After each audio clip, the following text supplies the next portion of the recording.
Yokai are considered to be evil creatures who mess and torment with humans for their own amusement. What happens when the next year of a yokai is only 1/4 yokai? Today we'll be reviewing a review on Nuraihyon no Maga or Nura, Rise of the Yokai Clan. I had to say the clan. Nura's about a boy who is the next hero of Nura Clan. And let me guess, he doesn't want to take over. Well, at first. But, yeah, we've seen it all before. Like Hitman Reborn, Kakashi, Demon King, Damien. I mean, just tons of them. Every tandem was like that. It's getting old. Yes, but you didn't let me finish, okay? But yes, there's many animes where they don't want to take over. However, this anime, in the second episode, he decides, hey, I'm going to take over. And the 7th episode, it becomes official. And his reason why he doesn't want to take over, well, because the next year, is because yokai are considered to be evil. Well, it's deeper than that, but yeah, I'm just saying. The whole plot is Riku trying to save the Nura clan, and just because you take over doesn't mean people are going to follow you. Especially living up to the reputation of your grandfather, who was a founder of the Nura clan, and your father, who was considered to be the strongest and had the strongest members of it. He also has to maintain order while trying to change the laws that govern yokai and yokai normal way of life with the humans. And not everyone agrees with him, so, it brings up some issues later on in the series. And some try to defy him. However, one thing is made clear early on. Riku, and Yuka follows. Anyone who defies the Lord of Pantheon gets swift justice. Meaning, anyone who questions Riku, pay with their lives. Don't forget, he is a yokai, and, the saying. The manga pretty much follows. Well, they do skip a few things, but it's pretty much a good adaptation. There are tons of characters in this anime, all which you love, and you understand why or why not they follow Riku, for better or worse. Riku as the main protagonist, he's early on what most characters take the whole series to do. Take over the family job. The Yakuza. You mean, yokai. It's the same thing. You'll see later on. You'll see it if you watch the show. His day form when he's human, he's seemingly weak but very clever, easily manipulating one of another council members into isolating themselves during the meetings with and rationalizing against the dissolution of the Gayuki group. Originally, he couldn't remember things he did in the night form, but later on, he's able to remember, and he decides to form his own 100 yokai. His night form, when he's yokai, he's confident, strong, and inspires fear among his allies, leading them to join him. He handles the human side of things in his day form, and handles the yokai side of things in his yokai form. While normally calm and reserved, and in control, Riku exhibits merciless conviction whenever someone challenges his own beliefs,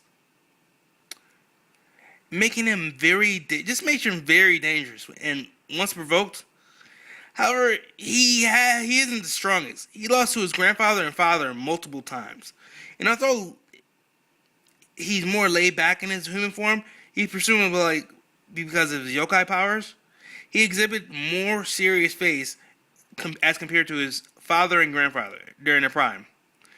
Which is easy because his grandfather did anything on a whim, and his father was, a pimp. Speaking of Riku grandfather, in his prime, he was overeager and a bit rash.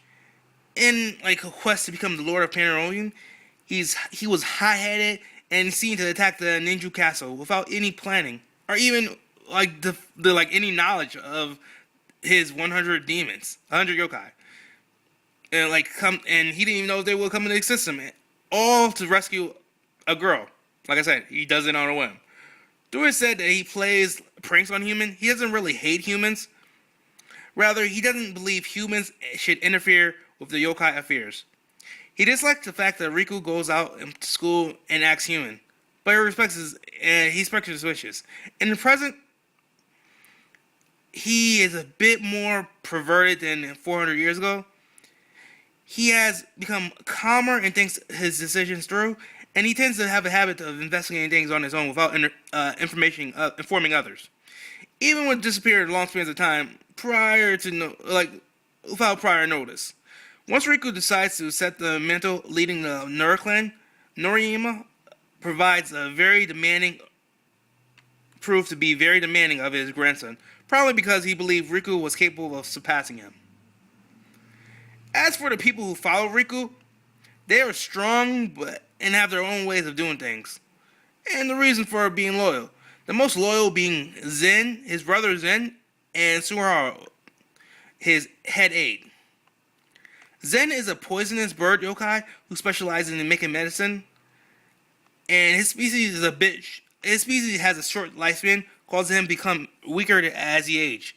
He and Riku were childhood friends, and he's known to vomit blood when he's very angry and emotional.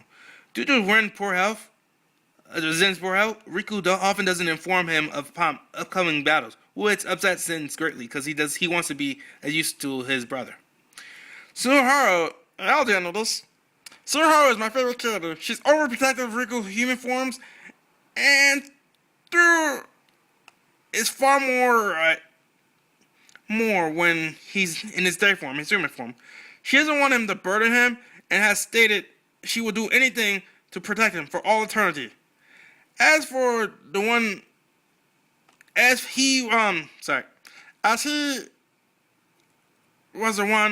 one who exchanged sake with. She has shown a great admiration as Riku Nikurum, finding him reliable and magnificent.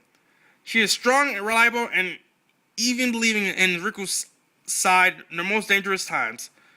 She also was the one he trusted the most to defend his mother during when they were being attacked, and he was aware.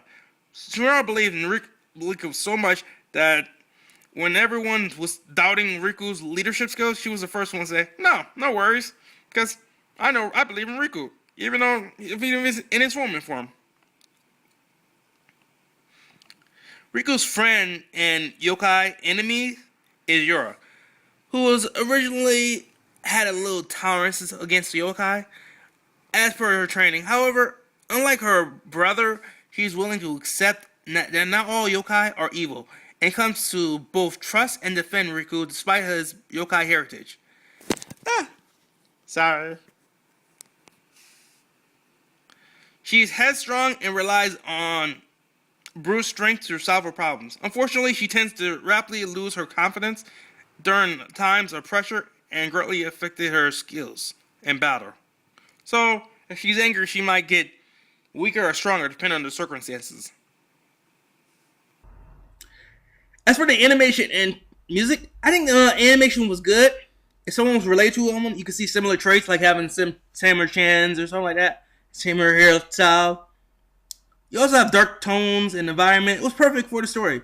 As for the music, I enjoyed the opening. However, the ending were meh. It's something to dance to, I guess. Seriously, they have choreography dancing with the girls. I'm not even joking. The ending, I enjoyed the ending of season 2. However, it feels incomplete. They ended it in a way where you'd be satisfied, and you kind of want a third season, but due to different situations, I doubt there'll be third seasons. I mean, I want it, but I doubt there'll be a third season.